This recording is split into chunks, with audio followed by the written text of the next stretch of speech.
नमस्कार, मैं अंजना और आप देख रहे हैं कन कसौटी न्यूज। आइए बढ़ते हैं आज की बड़ी खबर की ओर। प्रदेश में 9 सीटों पर हो रहे उपचुनाव से राजनीतिक सरगर्मियां तेज हैं। उपचुनाव में सभी दल अपनी जीत सुनिश्चित करने के लिए एड़ी चोटी का जोर लगा रहे हैं। चुनावी मामला है तो ऐसे में राजनीतिक दलों की ओर से आरोप प्रत्यारोप का भी दौर शुरू हो गया है। समाजवादी पार्टी ने आज पुलिस प्रशासन पर भाजपा के कार्यकर्ता बनकर काम करने का आरोप लगाया। इसी कड़ी में समाजवादी पार्टी के राष्ट्रीय प्रवक्ता और एमएलसी सुनील साजन कानपुर पहुंचे।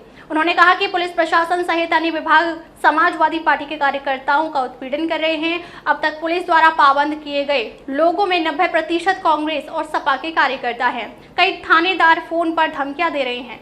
सबूतों के तौर पर उन्होंने रिकॉर्डिंग होने का दावा किया और कहा कि जल्द ही फोन रिकॉर्डिंग भी दी जाएगी। एक सवाल के जवाब में उन्होंने कहा कि समाजवादी पार्टी कार्यकर्ता किसी से डरने वाले नहीं है, संविधान का पालन करते हुए चुनाव लड़ेंगे और सपा प्रत्याशी नसीम सोलंकी की जीत सुनिश्चित है। नहीं, आरोप इसलिए लगा रहे हैं, सीसामऊ में उपचुनाव हो रहा है। जिन परिस्थितियों में हो रहा है आप सब लोग जान रहे हैं। उत्तर प्रदेश में 9 विधानसभाओं में चुनाव हो रहा है, उपचुनाव। 9 में से 8 वहां के विधायक सांसद हो गए, इसलिए चुनाव हो रहा है। सीसामऊ में विधायक के खिलाफ साजिश हो गई है, इसलिए चुनाव हो रहा है। और चुनाव भारतीय जनता पार्टी कम लड़ रही है, आरएसएस कम लड़ रही है, पुलिस प्रशासन ज्यादा लड़ रहा है, बिजली विभाग ज्यादा लड़ रहा है। तो जो सरकारी तंत्र लड़ रहा है, इसके खिलाफ हम लोग आवाज उठा रहे हैं। जिस तरीके से मुझे लगता है कि हम लोगों ने बात की है, चमनगंज के एसओ हैं दिनेश सिंह बिश्र जी, जिस तरीके से समाजवादी पार्टी के नेताओं को, कार्यकर्ताओं को, कांग्रेस के नेता कार्यकर्ताओं को चुनाव लड़े सभासद, जीते सभासद को धमका रहे हैं, घर घर जा रहे हैं, फोन पर गाली गलौज कर रहे हैं, वो बहुत चिंताजनक है। वो कहीं न कहीं चुनाव प्रक्रिया पर सवाल खड़ा करता है, कहीं न कहीं संविधान के खिलाफ है, कानून के खिलाफ है। तो हम चुनाव आयोग से भी हम लोग अनुरोध करेंगे, लिखित में देंगे, पार्टी की तरफ से जाएगा कि इस तरीके के अधिकारी चुनाव तक हटा दिए जाएं, जिसमें निष्पक्ष चुनाव हो सके।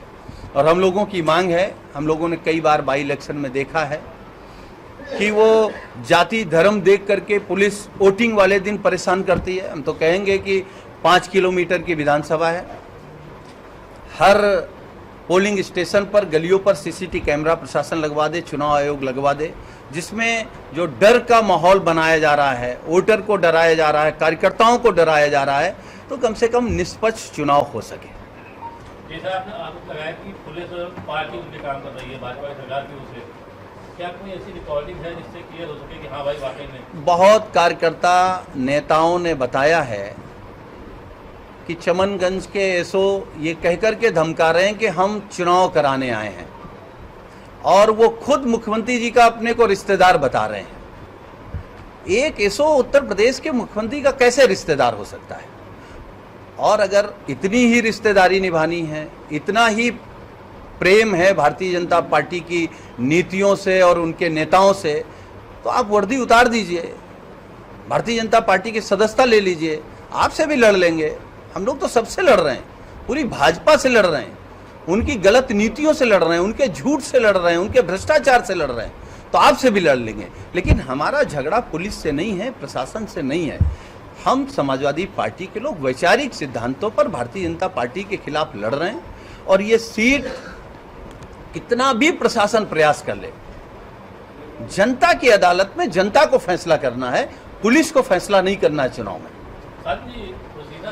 नामांकन कैंसिल हुआ, क्या कारण बता रहा प्रशासन? अभी हम लोगों को जानकारी नहीं हुई, लिखित में उन्होंने कुछ दिया नहीं है, लेकिन हम लोग पूछेंगे, जानकारी करेंगे। लेकिन हमारी प्रत्याशी, जो पार्टी ने प्रत्याशी हैं, उनका पर्चा ठीक है, हम लोग चुनाव मैदान में हैं और हम लोग चुनाव जीतेंगे। जैसी जानकारी मिल रही थी कि प्रिकॉशन के तौर पर, एक एहतियात के तौर पर उनका फॉर्म भराया गया था, कहीं नसीम सोलंकी के साथ कुछ गड़बड़ ना हो जाए।